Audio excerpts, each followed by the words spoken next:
Hello students, I am VLN Swarupini, lecturer in biochemistry from Sri Venkateswara College of Arts and Sciences, Amlapuram, which is affiliated to Adikavi Nannaya University, Rajahmundry.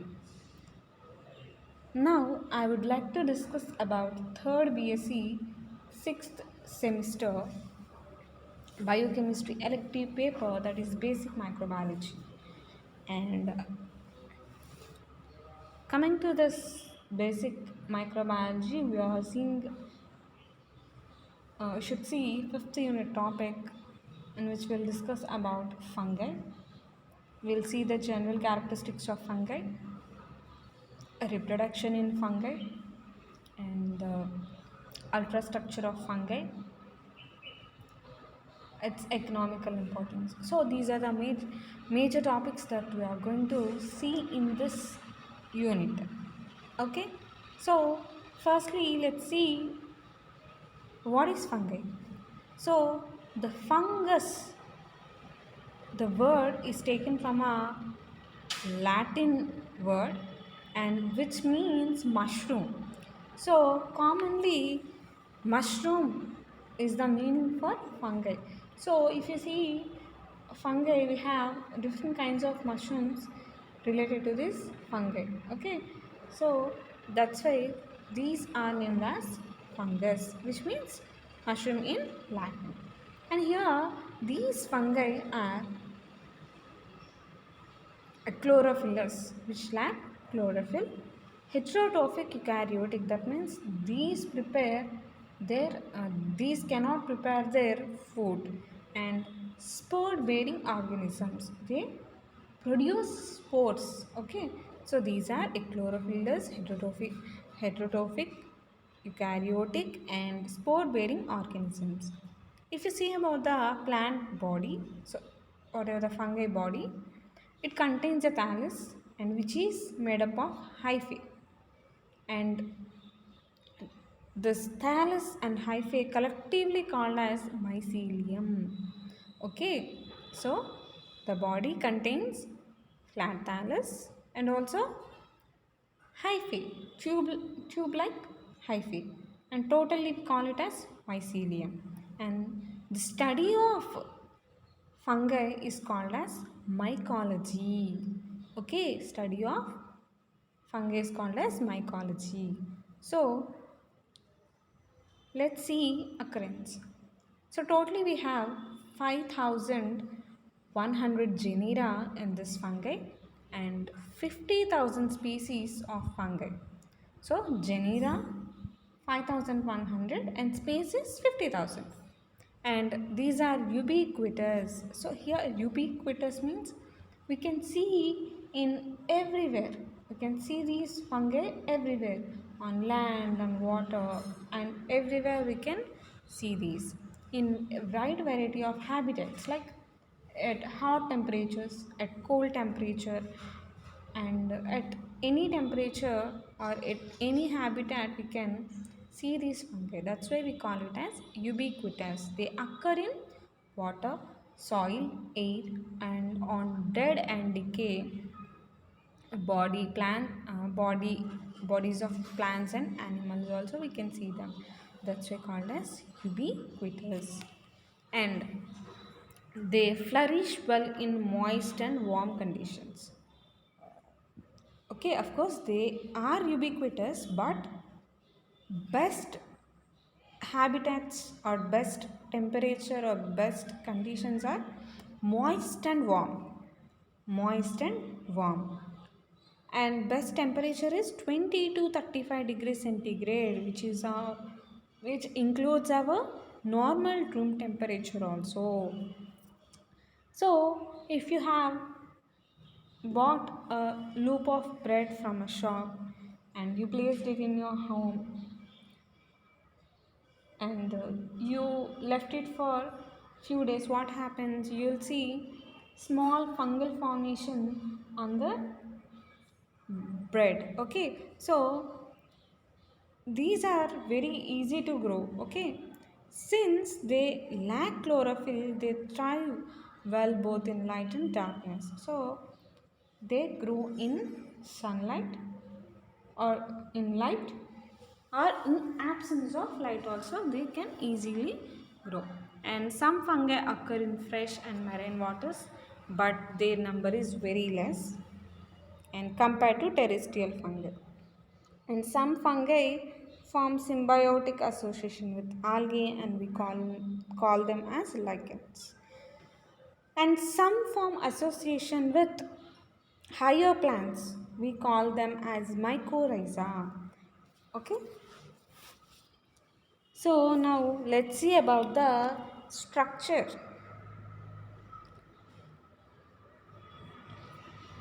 So the vegetative body of the fungi is in thalloid form. That means it is not differentiated into root, stem and leaf. So if you see a mushroom, how its structure will be?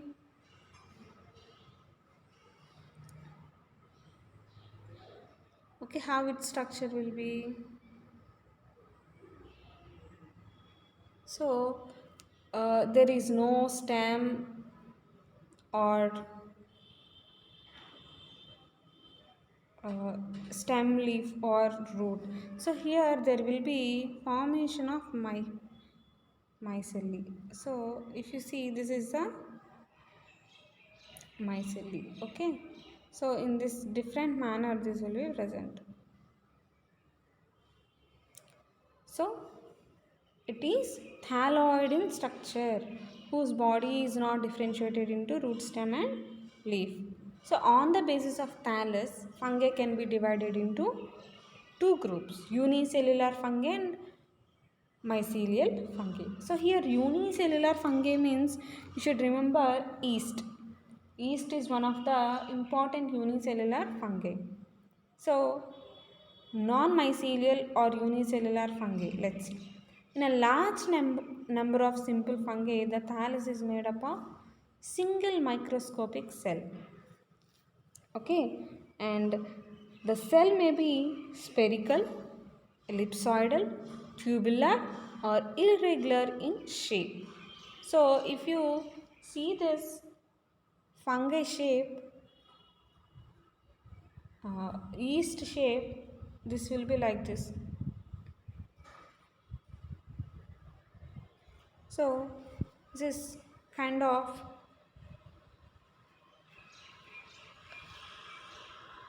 this kind of shape is seen in yeast. So here spherical shape, ellipsoidal shape, tubular or irregular shapes are commonly seen. And in some fungi, entire thallus becomes transformed on maturity into a single reproductive structure.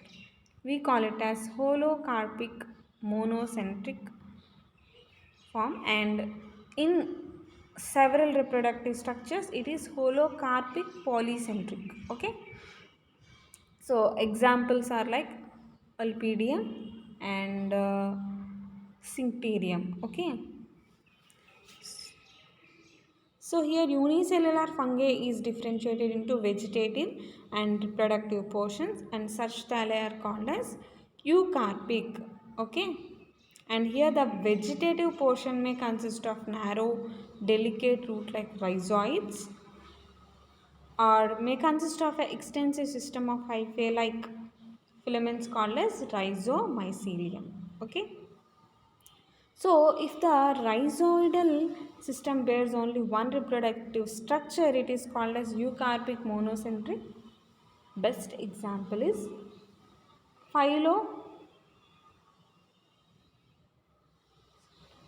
Phyllotrocentridium. And if rhizomycelium bears several reproductive units, it is called as eucarpic polycentric, and best example is Cladocytrium. Okay.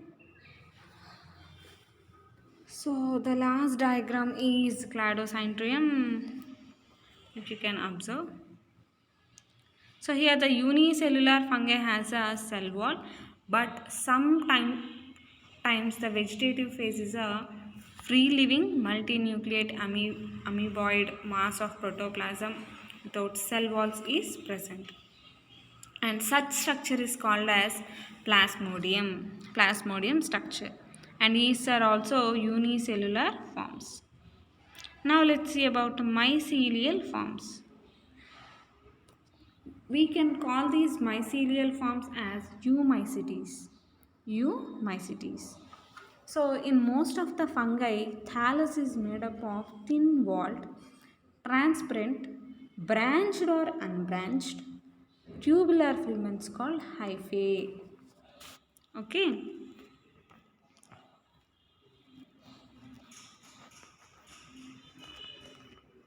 So hyphae will be present in mycelial fungi. And the network of hyphae consisting the body of a fungus is called mycelium. Okay, network of hyphae consisting the body of a fungus is called mycelium. And the mycelial fungi are commonly referred to as molds or moles. Molds or moles. Okay, and hyphae of most of the fungi are 5 to 10 centimeters in diameter. So here the septum shows a simple pore in the center through which the protoplasmic continuity is maintained between the cells. We call it as simple pore septum. So now these are the general characteristics related to fungi.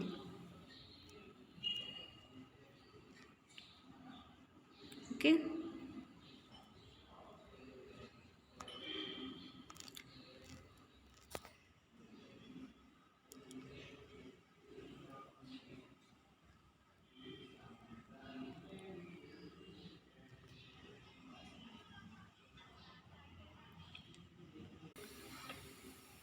And the fungal cells, they are typically eukaryotic and they lack chloroplast.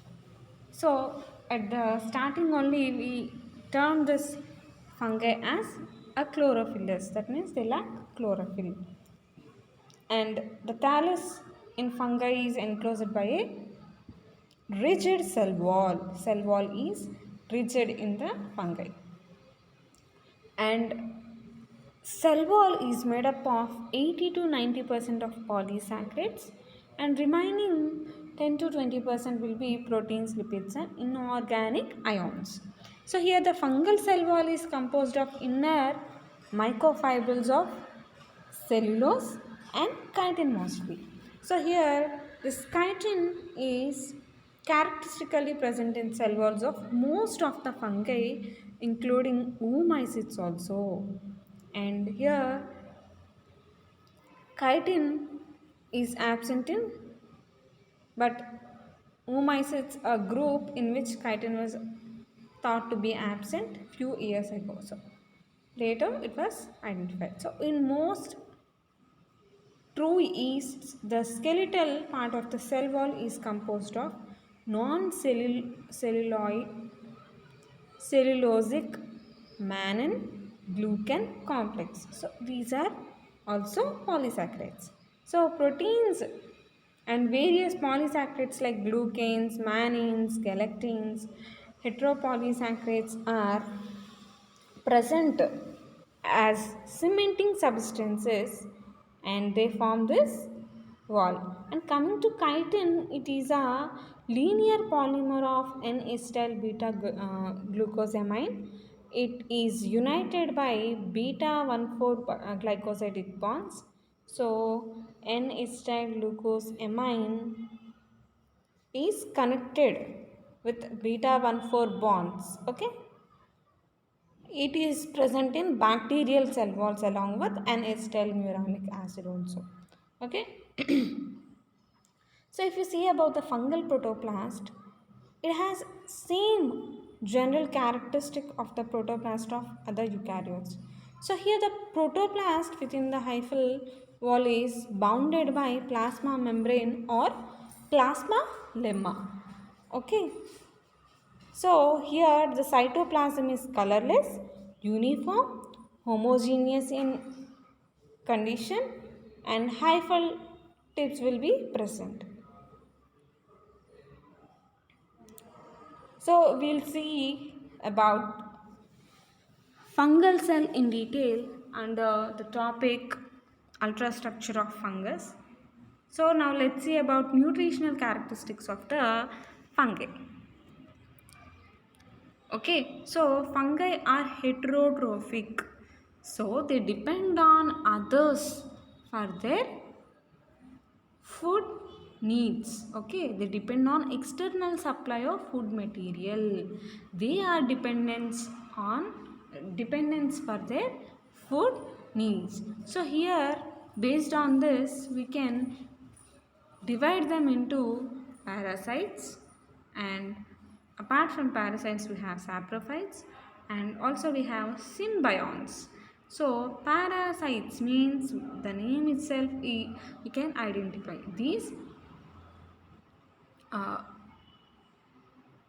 obtain their nourishment from other living plants or animals, and some of them can live only on living protoplast, and they are known as obligate parasites, and these cannot be grown in culture medium in laboratory.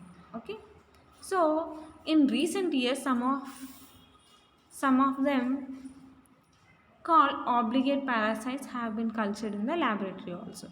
So here the organisms are called biotrophs. Okay, so fungi which grow on dead and decay organic matter, these called as facultative saprophytes.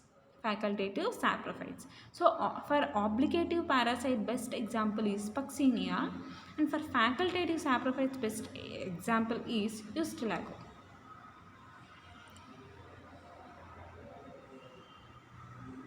So again, parasites may be ectoparasitic, that means they live on the external surface of the host, and it might be endoparasitic, that means they live inside the host cell.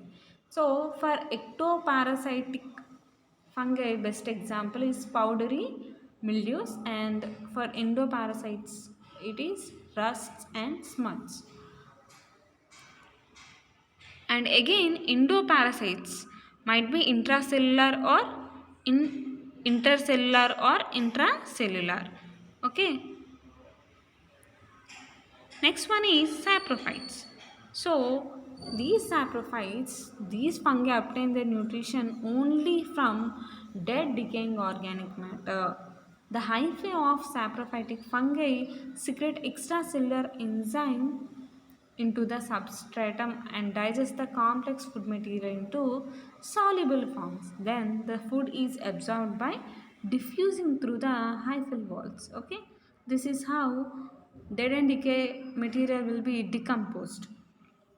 Some saprophytes like mucor, rhizophus can be obtain their nutrition only from the dead organic matter, and they do not have the capacity to infect living organisms, and these are known as obligate saprophytes. And some saprophytic fungi, they have the capacity to infect living organisms also. They are called as facultative parasites. Okay.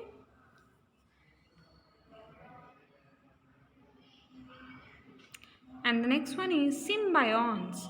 So whatever the lichen association and also association with higher plants we discussed, that is mycorrhiza, these come under this symbiont. So wide variety of fungi appear to be unable to live as saprophyte or parasite.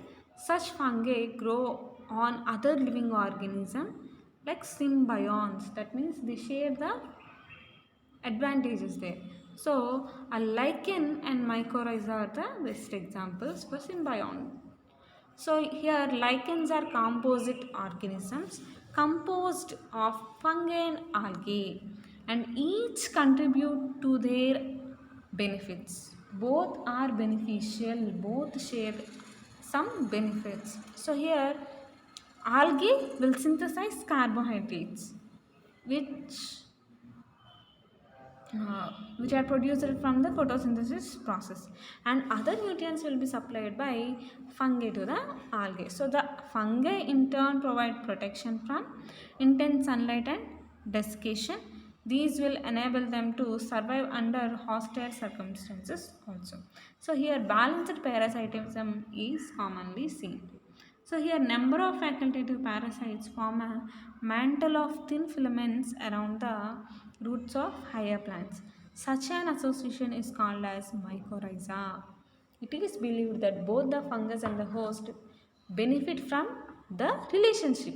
So here the fungus absorbs water and nutrients from the soil and transfers them to the tree, which lacks root hairs. So root hairs are very essential for the absorption of moisture from the soil, but as this higher plants doesn't have these root hairs, this fungi will help in absorption of these moist and water from the soil, and the tree provides nutrition to the fungus in return. So this is another view, that the fungus is always a parasite and destroy the root, lets it have a invaded.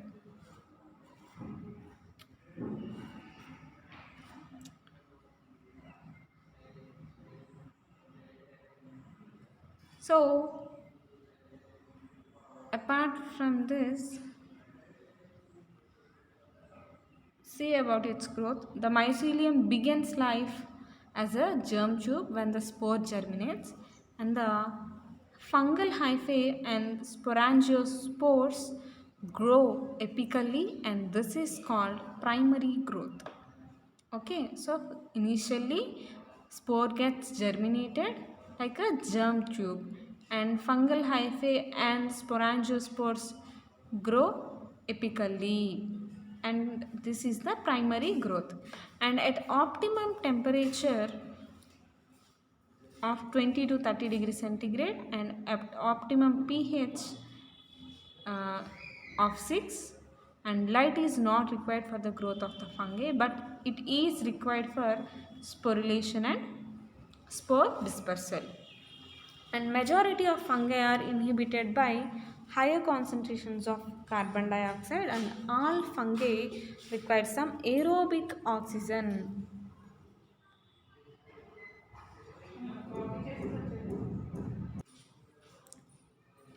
So aerobic means in the presence of oxygen only this fungi will grow.